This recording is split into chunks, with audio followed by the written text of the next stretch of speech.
Nu este o știre de 1 aprilie. Exact ca în povestea cu drobul de sare, Jandarmeria Română a vrut ca 2 aeroporturi să-și schimbe culoarele de zbor și pistele pentru ca jandarmii să poată trage cu pistoalele în poligon fără să împuște vreun avion.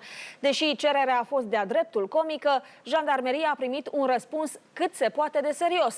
Autoritatea Aeronautică Civilă a explicat că este imposibil să fie mutate culoarele de zbor.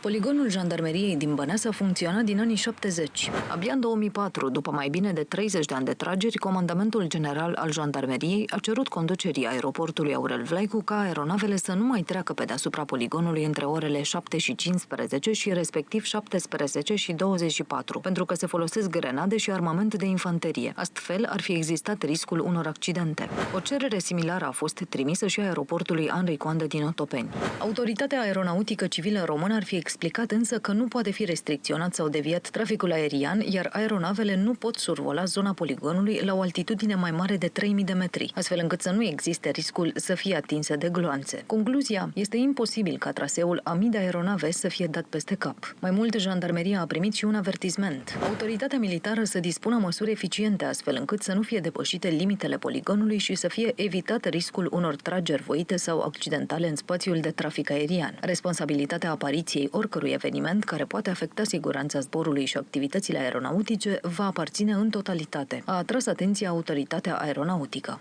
În poligon au mai avut loc trageri încă 11 ani, mai exact până la începutul anului trecut. Nu poți să pui viața oamenilor în pericol și să nu răspunzi pentru chestia asta. Ei nu și-au luat măsurile de siguranță. Locuitorii din apropierea poligonului spun că nu numai pasagerii avioanelor ar fi fost în pericol, ci și ei. Susțin că nu au fost anunțați vreodată că sunt în primejdie. Noi oricând, pe principiu că au nevoie de zonă de siguranță, pentru că pică gloanțele aici, noi am fi putut fi împușcați.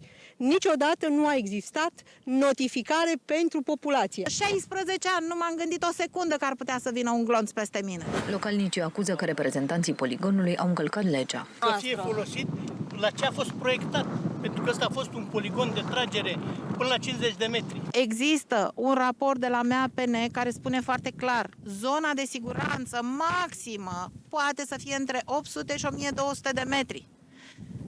Cu toate astea, ei s-au extins încă 1200 de metri. În urmă cu 2 săptămâni, Realitatea TV a solicitat un punct de vedere Jandarmeriei Române. Reprezentanții instituției ne-au anunțat însă că au nevoie de 30 de zile conform legii pentru documentarea și formularea răspunsului.